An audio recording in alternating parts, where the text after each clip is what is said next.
बेरंग बेनाम चिट्ठियां पाठ 15। रामदर्श मिश्र, जन्म सन 1924 इकाई, डुमरी गांव गोरखपुर में हुआ। बिशनपुर गांव में उन्होंने प्रारंभिक शिक्षा प्राप्त की। मैट्रिक, इंटर और उच्च शिक्षा उन्होंने बनारस से प्राप्त की। वे दिल्ली विश्वविद्यालय में सेवानिवृत्त होकर दिल्ली में ही बसे हुए हैं। उन्होंने बहुत सारे उपन्यास, नॉवेल्स, उपन्यास मतलब नॉवेल्स, कविता संग्रह, पोएट्री का पूरा ग्रंथ लिखे हैं, गजल के संग्रह लिखे हैं। उन्होंने अपना हिंदी साहित्य में ललित निबंध, उपन्यास, आत्मकथा, यात्रा के बारे में वृत्तांत, डायरी, संस्मरण आदि विधाओं में अपनी रचना का प्रदर्शन किया है। मिश्र जी कवि शेखर सम्मान, शलाका सम्मान, साहित्यकार सम्मान, साहित्य भूषण सम्मान, साहित्य विद्या वाचस्पति सम्मान, व्यास सम्मान, दिल्ली साहित्य अकादमी पुरस्कार, देखिए कितने सारे पुरस्कार से सम्मानित हुए हैं ये रामदर्श मिश्र। इस कविता में एक डाकिया के माध्यम से, डाकिया मतलब पोस्टमैन, पोस्टमैन से के माध्यम से कवि ने एक किरदार की रचना की है जो दुख, दर्द और अकेलेपन से पीड़ित लोगों को की मानवीय संवेदना, मानव की जो संवेदना होती है।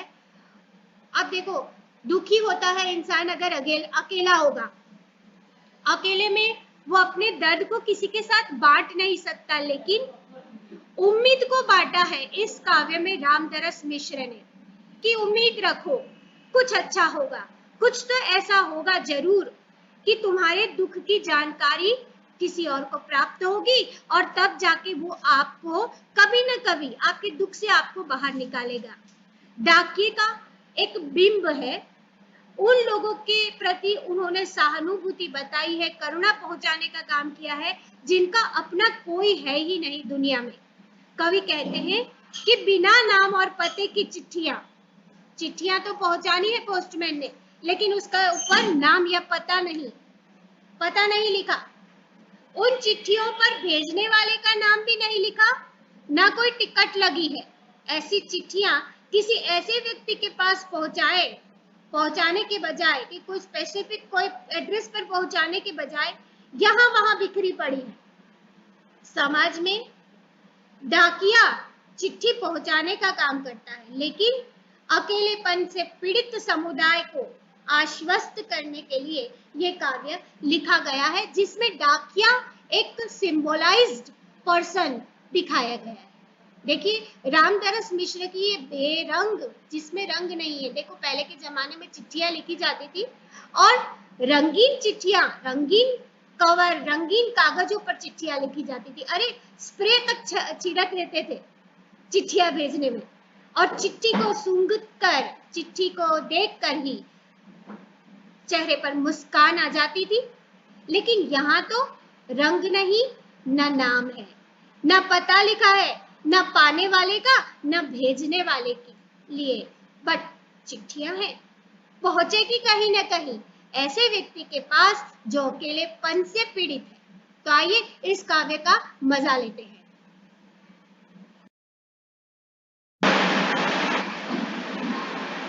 कब से यह बेरंग बेनाम चिट्ठी लिए हुए यह डाकिया दर दर घूम रहा है। दर दर मतलब घर घर घूम रहा है। यह बेरंग, रंग नहीं जिसमें, बेनाम, जहां नाम या पते का ठिकाना तक नहीं, ऐसी चिट्ठी लिए हुए वह घर घर घूम रहा है। कोई नहीं वारिस इस चिट्ठी का। डाकिया इस बिना नाम पते की बेरंग चिट्ठी लेकर उसे देने के लिए घर घर भटक रहा है, फिर रहा है, पर इस चिट्ठी को पाने वाले, मतलब जिसको ये चिट्ठी मिलेगी, इसका कोई वारिस नहीं है। इस चिट्ठी का कोई वारिस नहीं है।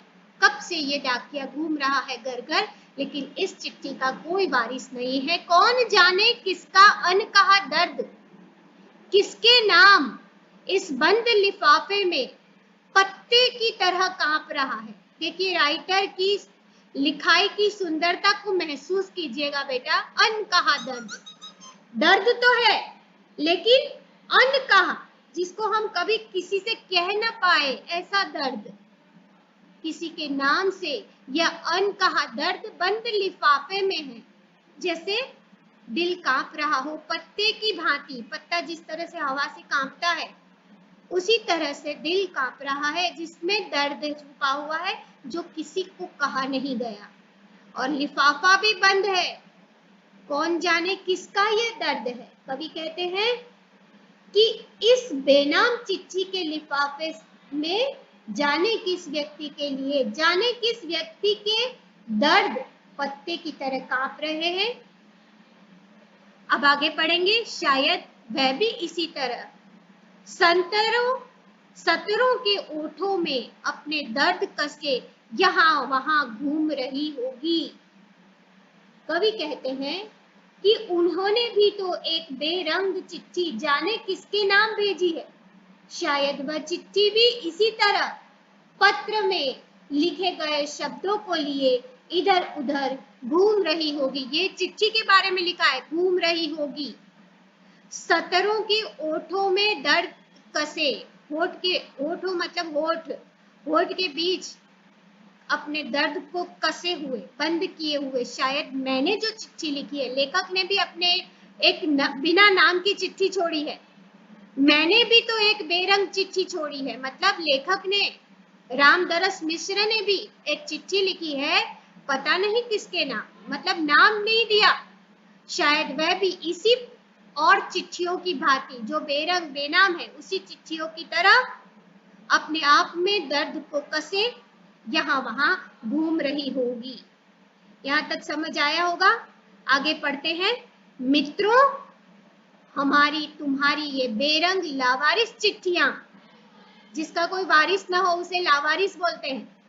हमारी तुम्हारी ये बेरंग लावारिस चिट्ठियां किसी दिन लावारिस जगह पर कटे पंछी की तरह, पर कटे मतलब जिसके पंख कट चुके हैं, ऐसे पक्षी की तरह पड़ी पड़ी फड़फड़ाएंगी। और कभी किसी दिन कोई अजनबी इन्हें कुतूहलवश मतलब कौतूहलवश लिखा है, देखो कुतूहल नहीं लिखा, कौतूहलवश मतलब क्यूरियस होकर उठाकर इसे पढ़ेगा तो तड़प उठेगा। तो क्या हो जाएगा बेटा? तड़प उठेगा। ओह, तड़पना भी कैसा होगा देखिए।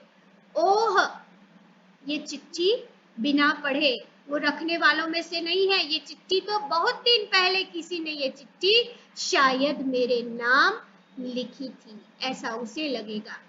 अब इस कविता में कहा, कवि कहते हैं कि हमारी और आपकी ये बेरंग लावारिस चिट्ठियां भविष्य में किसी दिन किसी लावारिस स्थान पर, लावारिस मतलब जहाँ कोई आने जाने वाला नहीं है, ऐसी लावारिस स्थान पर इस तरह पड़ी होगी। और क्यूरियोसिटी से कोई अचानक इसे, इस फड़फड़ाती हुई, पड़ी पड़ी फड़फड़ाती हुई चिट्ठियों को कोई अजनबी पढ़ेगा तो उस अजनबी को लगेगा कि ओह, बहुत दिन पहले यह किसी व्यक्ति ने मेरे लिए शायद ये चिट्ठी लिखी होगी। बेरंग बेनाम चिट्ठियां, बिना टिकट की तथा बिना पते की चिट्ठियां, अनकहा जो कहा न गया हो वह, सतर लिखी हुई पंक्ति, लावारिस जिसका अपना कोई न हो, पर कटे जिसके पंख कट गए हों, और वारिस मतलब उत्तराधिकारी, यहाँ पे मालिक।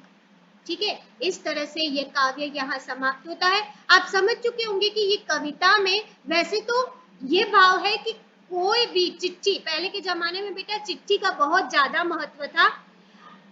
आजकल तो मैसेज कर दिया जाता है और जहां मैसेज भेजना हो वहीं पहुंच जाता है, लेकिन ये चिट्ठियों के जमाने की बात है।